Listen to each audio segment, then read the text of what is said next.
Om Sadashivasamarambham Shankaracharya Madhyamam Asmadacharya Paryantam Vande Guru Paramparam. Om Sahana Bhavatu Sahanau Bhunaktu Sahaviryankaravavahai Tejasvinavadhitamastu ma vidvishavahai. Om Shanti Shanti Shanti. प्रातर्वैदिक कर्मतस्तत्तदनुसद्वेदान्त सच्चिन्तया पश्चात् भारत मोक्ष धर्म कथया वासिष्ठ रामायणात् सायं भागवतार्थ तत्व कथया रात्रौ निदिध्यासनात् कालो गच्छतु नः शरीर भरणं प्रारब्ध कान्तार्पितम् अज्ञानं त्यज हे मनो मम सदा ब्रह्मात्म सद्भावनात् संकल्पान् अखिलान् अपि त्यज जगन्मिथ्यात्व संभावनात् कामं साधन साधनाश्रम परिध्यानादजस्रं त्यज क्रोधं तु क्षमया सदा जहि बलाद् लोभं तु संतोषतः. We have seen the first and the second verse till now, and in fact I think we have only seen half of the second verse. Ajnanam teja he manaha mama sada brahmatma sadbhavanat. So the first DurvAsanA, as I told you, is that ajnanam itself is the one which is actually causing all the problems. It is the root cause. That's why the Acharya is starting with ajnanam. And here, how do you shed your ignorance? Ignorance is nothing but taking yourself as an individual who is confined to this body, mind, sense complex.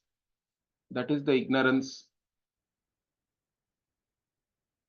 In fact, it is very perplexing. How can anybody do that? Because in general, all of us accept that whatever I know as an object of my cognition cannot be I. And with reference to most of the objects, there is no confusion, including your clothes, even though they are very close to your body. But body onwards, there is a confusion because you place the identity of yourself, correct? The I word is used in whichever language it is. Okay? The word I is used with reference to the body. It is used with reference to the prana. It is used with reference to the indriyas, the sense organs. It is used with reference to the mind, the intellect. All these things are there. So, but when we analyze, what we find is that all these things are also only an object of my cognition, and therefore these things cannot be I. In fact, all your problems are because of you taking yourself as the body, mind, sense complex. So that has to be given up. How? By understanding that I am nothing but this conscious being who is limitless, Brahman, Brahmatma Sadbhavanat. So that is my reality, because I am this conscious being who is always conscious, always aware. In fact, even waking, dreaming and sleep are all only with reference to the mind. Atma never sleeps, understand this. That's why it is called Aluptadrik. It is called Drishtahe Drashtaram, the one who is the seer of even the sight. And the Brother Neka says, Tasya Viparilopaha na vidyate avinashitvat, means it never stops seeing. The seer of the sight never ceases, you can say, which is very rhyming, I think.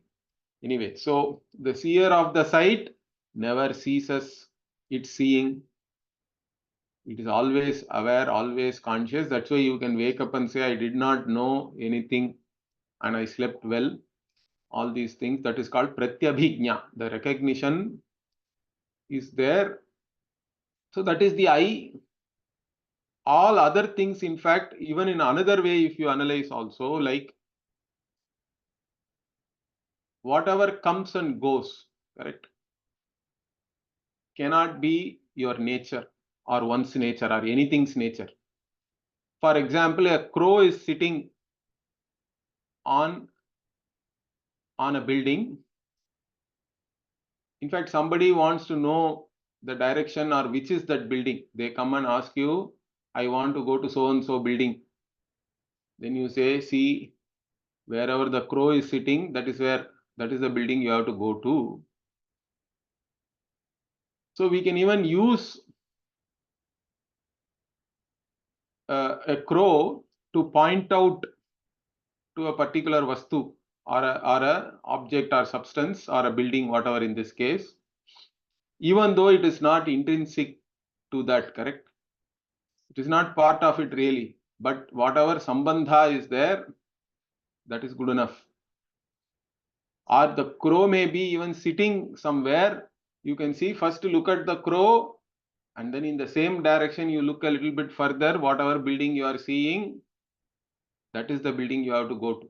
So it can be just used to point out without it being even sitting there. The general direction also is good enough. So what I am trying to get at is, whatever is not intrinsic can still be used to point out something, but that doesn't mean that it is part of its nature.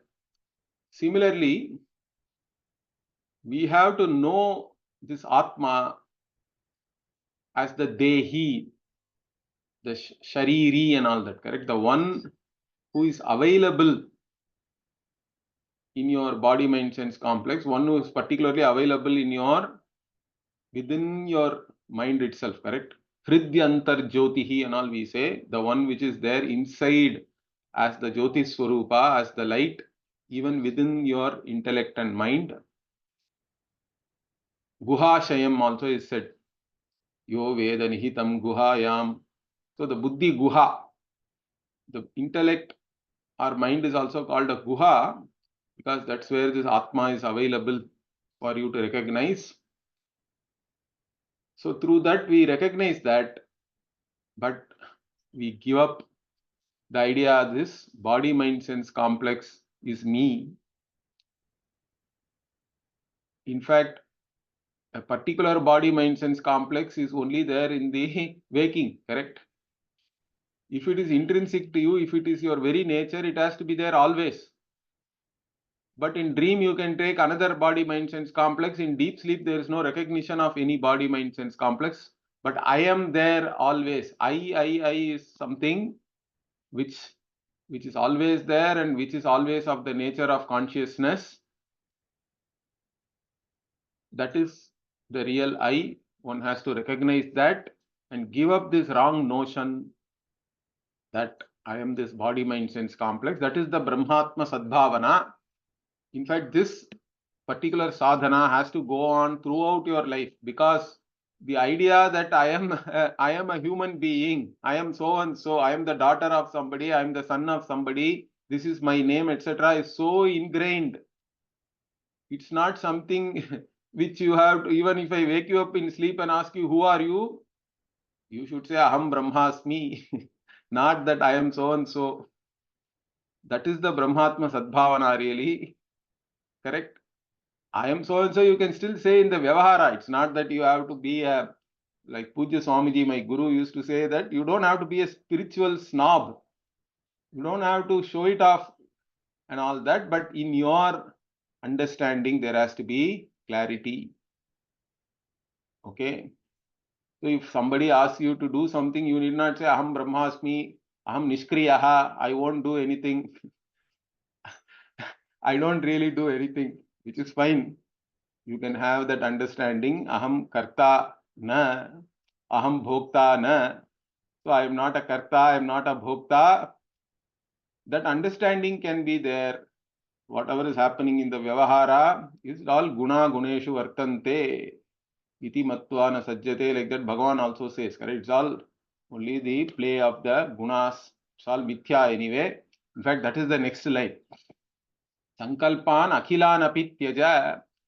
Sankalpan here means all these different plans also, correct? Everybody is worried about day after tomorrow, next year, after 10 years, next generation also. Our Indian people are not only worried about themselves, they are worried about their children, their grandchildren, great-grandchildren, all that. So they are all the time thinking about all these things, planning for all these things. You have to give, in fact, like previously we saw, your own Sharira Bharna has to be left to your prarabdha. Like that, you have to leave all other things also to their prarabdha, correct? That also is important. All other people, whatever you may take effort, they are individual beings. First, they may not listen to your words. Even if you want to help somebody, understand you cannot help somebody unless they want to take your help. This is one of the important things we have to learn. Many people have this problem. They can go, their intentions may be good. Understand this. Your intention, nobody can question, but whether you will be effective is dependent on whether the other person is ready to receive your help or not. You wanting to help somebody is not good enough. They have to be ready to take your help, and that may not be true in many cases. And that is also part of their prarabdha and your prarabdha also, I think, because of that you are hurt also. Because you think that you can really help somebody, but the other person does not want to take that help, it becomes a problem. Unless they want to change, you cannot change anybody. These are all some things we have to learn. Sometimes this learning doesn't come very easily. It comes with very hard experiences, I think. But you have to, in fact, my Guruji used to say that he understood Vedanta and all that. He was studying in Rishikesh and he was living there. Then he was asked to come and teach a course. Then he came with a lot of enthusiasm. He thought that I will change all these people. I will teach them Vedanta. So some people, once you learn Vedanta, you have so much enthusiasm, correct? You want to become a missionary. You want everybody to understand Vedanta and all that. So you come with all enthusiasm. Then finally he used to say that I did not change anybody. The Shishyas changed me, in fact. This idea that I can change everybody went away. Because teaching itself is not very easy. Vedanta cannot be preached. It is not a preachable doctrine or anything or a belief system. Anything to be taught means it has to be asked. You can only give it for the asking. People have to be interested to learn, and then further they have to have the qualifications, the prerequisites. Then one can teach. Of course, a guru has no problem in teaching. Teaching is always a very, at least, pleasant experience, because even the teacher also is with the teaching, correct? Being with the teaching itself is a pleasure, is a joy. So teaching is not a problem, but you have to get the right students. So in fact, he used to say that he did this. There is a homa in the Taittiriya Upanishad itself. It is there, correct? Ama yantu brahmacharina swaha. Like that, it starts, and then so for getting good brahmacharis also, you are supposed to do a homa. Then only you will get good students. Without good students, even teaching is not possible. Anyway, the idea is that again you can do all these things without getting attached to any of these things or thinking that it's all somehow, without that you cannot be happy. Like that, if you have a thought about anything, it's a problem. You are attached to it. So anything like that, all of that is only mithya. It is all part of mithya jagat. The Jagat itself is a mithya, and therefore it comes and goes. I am the only Satya Vastu, and whatever happens here, it's all either my prarabdha or others' prarabdha, and one should be able to take it as it is, whatever it may be. So that is the one. Then what? Kamam sadhana sadhanashrama paridhyanadajasram tyaja. So kamam sadhana sadhanashrama means what? You have desires. In fact, many people think that desire itself is a problem. Okay. Kamam means you can take it as desire, or sometimes we say binding desire, particularly. Why we say binding desire? Because whenever you think that if I don't have something, I cannot be happy. That is the binding desire, correct? It binds you. You want to acquire it, then you can become desperate and be ready to do even adharma to acquire it. Then it becomes lobha, we say greed. When does desire become greed? If you are ready to do even the wrong things to attain something, because your likes and dislikes are more important than what is right and wrong in a given situation. If it comes to that, then it becomes greed. So kama can become lobha. And this kama and lobha itself is there because of a moha or delusion, because you take yourself as this body, mind, sense complex and a wanting being. You think that you are a wanting being and you want to get rid of your wants. That is what is impelling you from within yourself, correct? That is the impelling force, which again comes from the ajnanam about one's own nature. So the moha is there, and if the kama is not fulfilled, what happens? It becomes krodha, correct? You want something desperately, you are ready to do anything for it. In spite of that, there is always prarabdha karma. Sometimes prarabdha is balavat.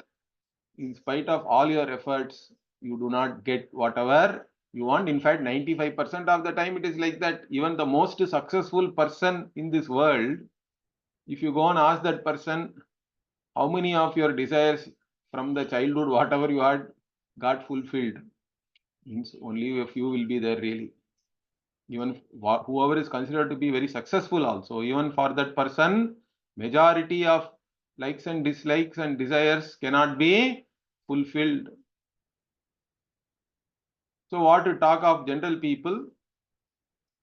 Therefore, there is always some pain if your desire is not fulfilled, and the pain only expresses itself as anger, krodha, correct? Krodha is nothing but a symptom of an underlying pain. Sometimes that pain itself may have started from childhood itself. That's why some people, they have uncontrollable anger and all that, correct? They are overcome by their own emotions. That is because it is all triggering. Something which is happening now is triggering whatever pain which is there from childhood onwards. You may not be even consciously aware of it. That is another problem. Anyway, the kama means here not just kama. Kama and its derivatives, like I said, kama, lobha, of course, moha is there. Kama also leads to a certain moha. Is the moha there? You can also take it as the idea that somehow you will be happy. See, many people think that money will make them happy, correct? Dhanam, everybody goes after dhana. But if dhana will make you happy, means all dhanavan should be happy. But that's not the case. But that doesn't mean that money is useless. That is another extreme. Money has purchasing power. Understand that. You can purchase many things with money, but you cannot purchase happiness, correct? Happiness is not something purchasable. If it is a purchasable substance, everybody can go to the market and buy it easily. It's not like that. So you should be clear about what money can give, what it cannot give. Then you have a certain objective understanding of that.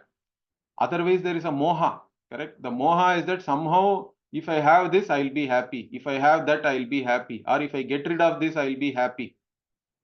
Even after getting rid or getting something, you get new problems only.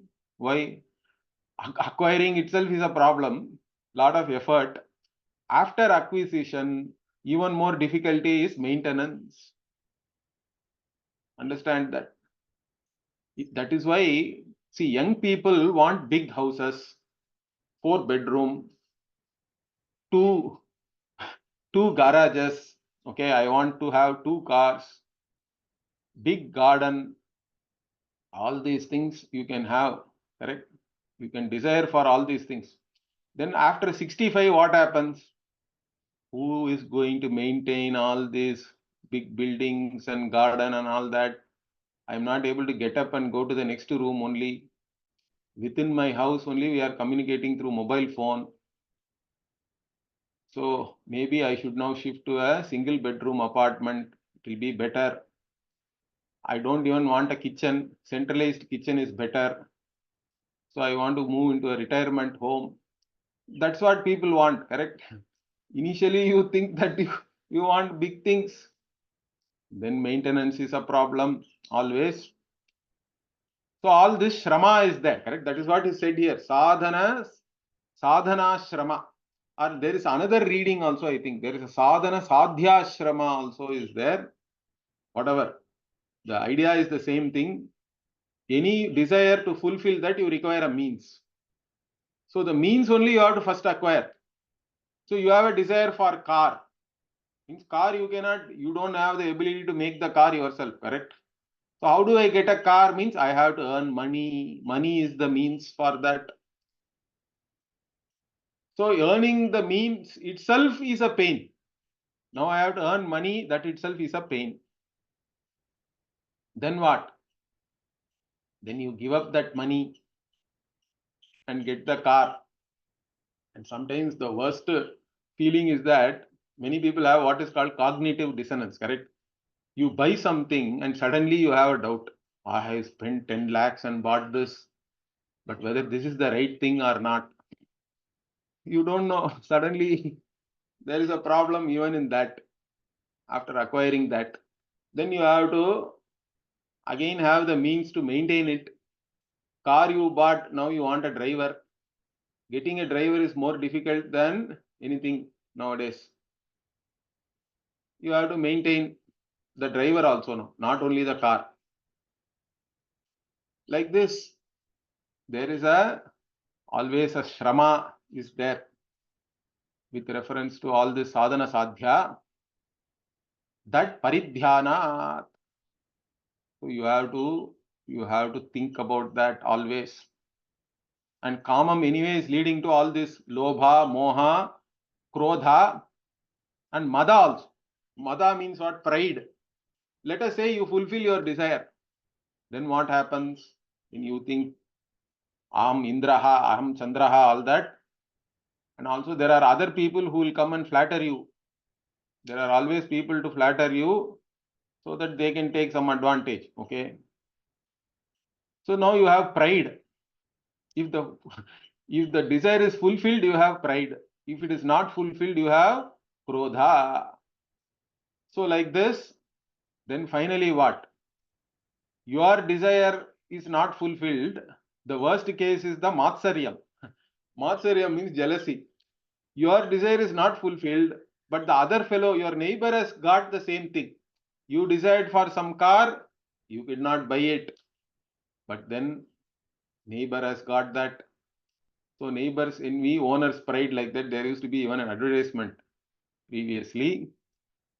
So it becomes your envy, you become envious of the other person who has it.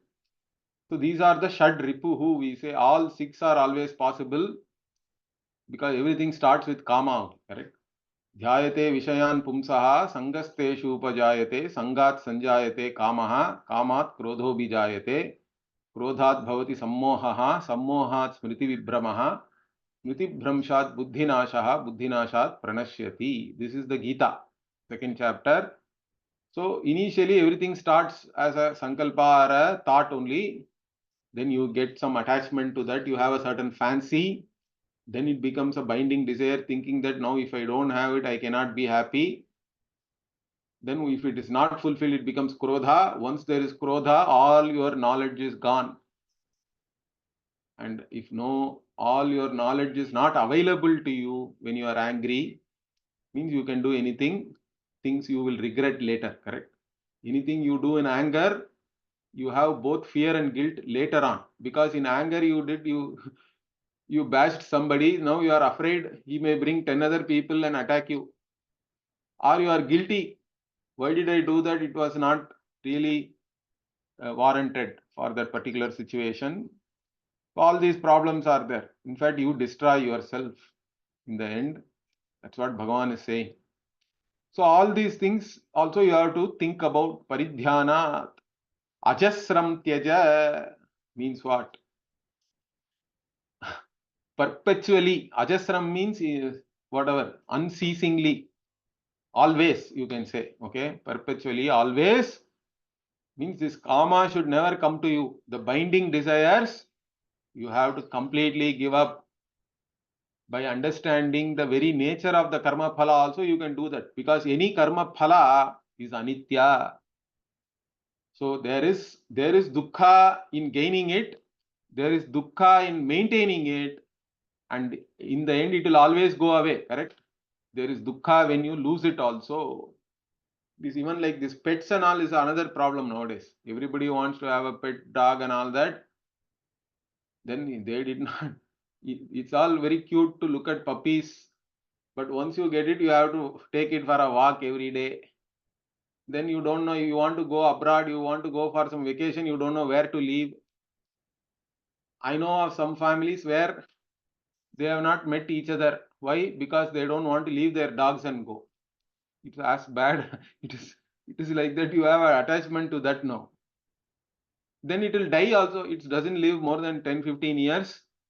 Then you are crying for a few months. Of course, they get one more, next one now. Whatever. But it is a problem. Gaining is a problem. Maintaining is a problem. And when it goes away also, it is a problem. This you have to clearly understand. Anityatvam also is there. Shrama is there by all this. And anyway, any karma phala cannot satisfy you completely. Because what you really want is freedom from all limitations that can be only fulfilled by attaining the limitless, but limitless cannot be attained as a karma phala. That also you have to clearly understand. In all these ways, you analyze and you gain a certain clarity, and then you have to retain that clarity. That's why paridhyanam means what? Paritaha dhyana. Not just one insight is not enough. Understand this. This is true with Vedanta classes also, correct? During the class, everything is clear. This I hear from many students. But after the class, it's not that you don't have clarity, but that knowledge is not available. Simply, you just switch off and enter your whatever vyavahara. Vyavahara is taking you somewhere. And this knowledge itself is covered, you can say, or it is not strong enough to be available. So you have to make an insight strong by repeating. Any insight has to be repeated again and again. That's why it is paridhyanam is said here. Therefore, you retain that knowledge and it is available to you when it is needed. Of course, you don't have to keep on thinking about something all the time. Once it is strong enough, it should be available to you whenever it is needed. That is the most important thing. That way only you have to give up. Giving up is not that you hate something or anything. Understand that. Here you give up this wrong notion that fulfilling some desire only is going to make you happy. That is the crux of the thing. And of course, in any karma or in any attainment of a karma phala, there is always some shrama involved. There is some effort expended. Therefore, all these defects you have to see in karma and karma phala. and therefore then give up this idea that I can be happy only by attaining something. Whatever you attain, you are still the same individual, finite. If you think you are an individual being, fundamentally you are not going to change by attaining anything. And if you have this understanding, already I covered, correct? Krodham tu kshamaya sadajahi balat. Next is what? Krodha is the next to Durvasana. So ajnanam, sankalpa, kamam, krodham, you can see there is a certain flow here, correct? The same flow which Gita also Bhagavan said. Dhyayate vishayan pumsaha sangasteshu upajayate is the sankalpa part. Then the kama is there, correct? Sangat sanjayate kamaha, kamat krodho bhijayate krodhaha. So if your kama is not fulfilled, you get krodha. Or even let us say it may not be even due to kama not getting fulfilled. That is one common thing. But sometimes somebody may come and just do something to you, correct? Totally unexpected. They have their own problem and you happen to be there. They did something very unfair, unjust to you. This can also happen. So it is that somebody else is abusing their free will and you got caught in that. So what do I do? Do I feel the pain? Correct? Because I said krodha is always coming from some hurt, some pain. Now, will I or should I, in fact, allow the other person to hurt me? Because understand, physically anybody can get hurt due to something. I'm not talking about that. But I'm talking about the emotional hurt which people have. Thinking that why did that person hurt me or why should this happen to me alone? All these things are the problem. Correct? So emotional hurt only comes as then anger later. Correct? The krodha.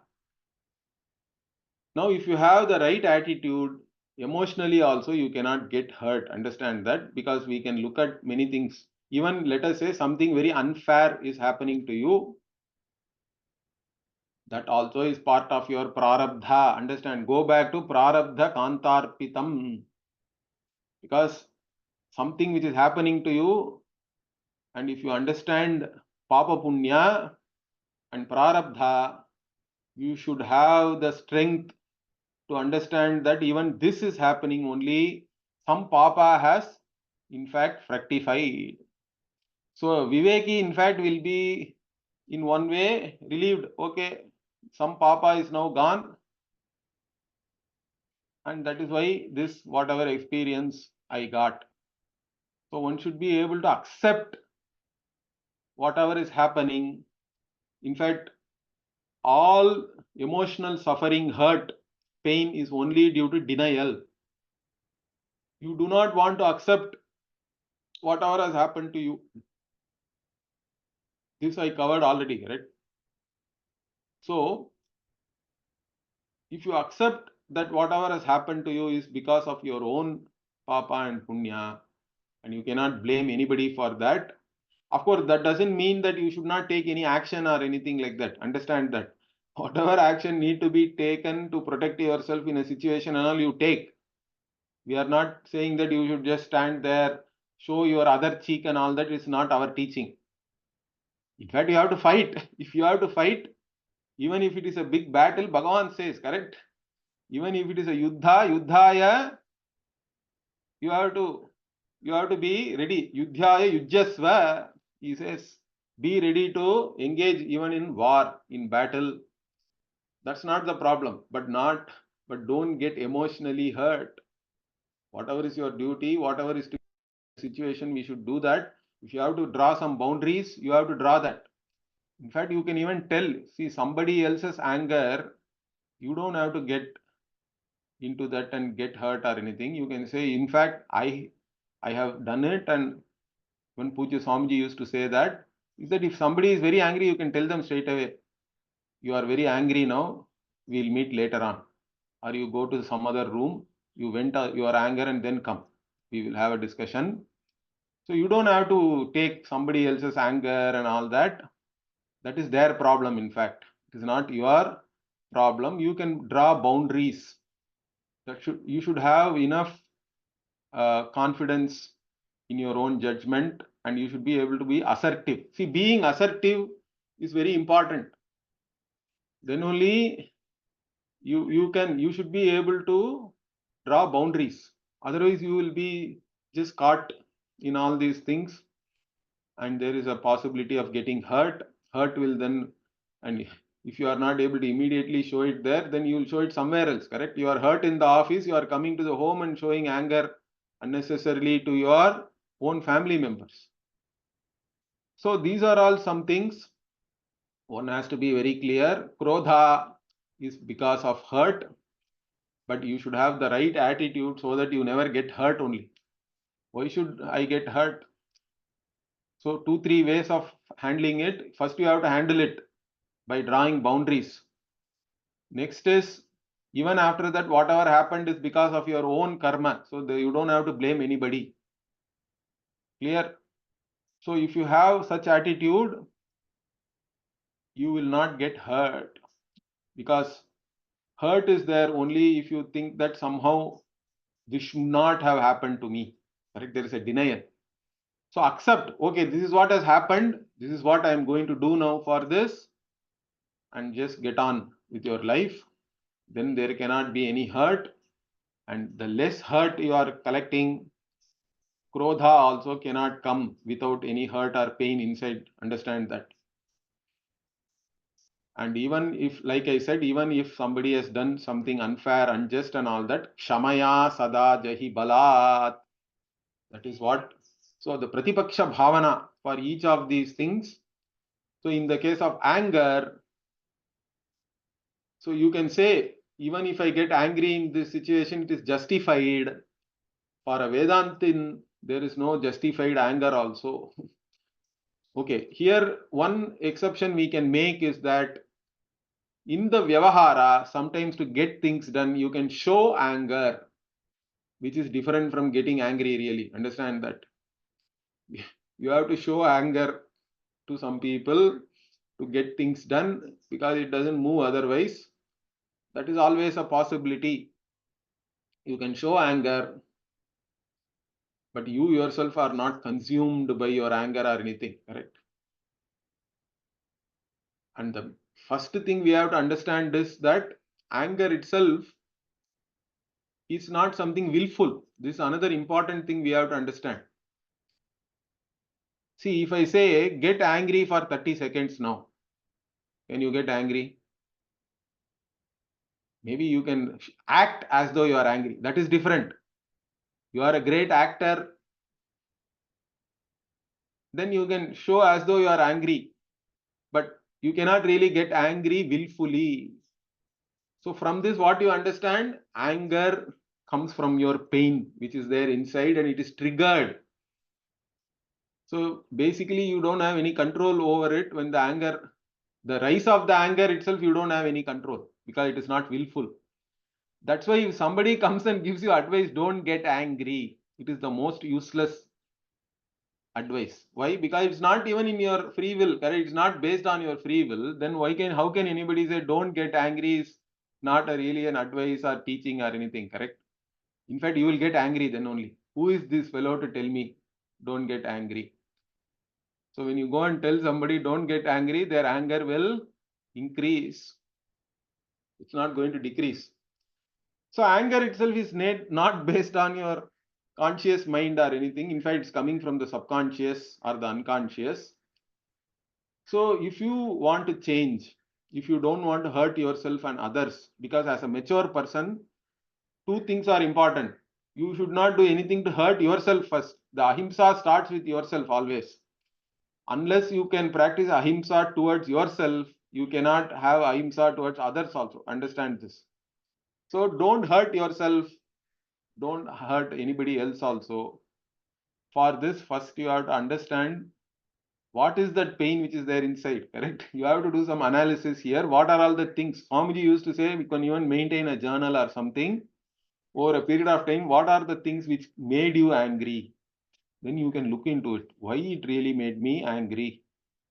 Then once you consciously understand the fundamental issue there, then it can become you can objectify your anger also. As soon as you are able to objectify it, even when the anger starts, you should be able to use the Pratipaksha Bhavana here and overcome that. So again, to handle anger, two levels are there. That is what we call this Dhamma. Dhamma means what? Bahyendriya Nigraha, we say. So Bahyendriya Nigraha means what? Even if you are getting angry, you do not show it in an inappropriate way. Correct? You do not shout at somebody. You do not break something in anger. So you are able to first thing is what? Even though you are getting angry, you show it in an appropriate way, or you just leave that place and process your anger separately so that you don't hurt anybody else. That is the start. At least you should be able to objectify your anger to know that you are getting angry. Correct? Many people do not even know that they are getting angry. Everything is over. Then only they realize that, oh, I shouldn't have been this angry. I shouldn't have done this, that, all that guilt again is a problem. So you first recognize that you are getting angry, and then you try to show that anger in a proper manner or process it without hurting anybody. And once you analyze your own behavior, why you are getting angry, etc., and then process the underlying issue itself, anger should not even arise in your mind. Correct? That is Shama. Shama means what? The Manas itself is always Shanta. Correct? That Sham is the same Dhatu. From that only Shantihi, Shanta and all is coming. Shamaha means everything is resolved. Your mind itself, in that all these issues are resolved so that anger itself doesn't come. Whatever anybody may do, you are able to accept it and forgive them also if required. Forgive everybody. It's easier to forgive and move on than carrying some hurt throughout your life and suffering. Correct? Basically, by carrying any hurt, you are only suffering. By not forgiving somebody, of course, forgiving is for your internal understanding. That doesn't mean that you don't take any action on somebody. Understand that. I would like to differentiate these two. So whatever is to be taken to protect yourself, you have to take that action. But internally, you don't have to have any hatred for anybody, and you don't have to carry any hurt. Forgive and move on. You can even ignore many of these people and try to draw a boundary and don't even deal with such people who are unfair. Their own prarabdha, let them take care. You don't have to worry about those people. And then finally, what? Bhala, lobham tu santoshataha, and greed. Greed, I told you, correct? Greed is there when you are ready to do even adharma for the sake of fulfilling your desires. Means you're so much under the spell of your likes and dislikes, and you think that you cannot be happy unless you have something so strongly. Means currently you are not happy with yourself. That is the problem. But understand that, in fact, you don't require much to be really happy. The things which make you really happy are all mostly simple things. So one has to have a certain joyous disposition even in day-to-day life. In fact, the Vedantin means you have to be even more joyous, I think. The Vedantic pursuit itself is one of joy. And the pursuit itself has to be joyous also. It need not be a problem. Sometimes it's, other people in the family are afraid of those who are studying Vedanta. It should not become like that. So, you be contented with whatever you have, then you cannot have greed. Lobha cannot be there if you have a certain contentment and joy. And if you are able to find joy in little things, day-to-day things, that is good enough. Basically thinking that having something only can make me joyous itself is a delusion, correct? That is a moha that you have to give up. So with a certain contentment, by accepting your life as it is and feeling contented, this santosha is the contentment, I would say, more than joy. But of course, as I said, there is joy. If you have the right attitude, being joyful on a day-to-day basis also is not difficult. And once you are joyous like that, you are not going to crave or go after something even by doing something wrong. There is nothing worth worth attaining, particularly by doing something adharma. By doing adharma or something wrong, you don't have to do all that. So you can never have any greed. Okay. Greed itself is there only if you want to fulfill your desires by doing even adharma or something wrong. That is not a possibility anymore, because you are discovering a certain contentment in yourself, and that discovery and whatever joy you have in your day-to-day life, whatever life you have today, you can enjoy that life itself. Otherwise, what will happen? You become a problem for yourself and for others also, whoever is around you. Unless you are joyful, you cannot make anybody else also happy, correct? You have to be happy with yourself first, then you can make others also happy. So like this,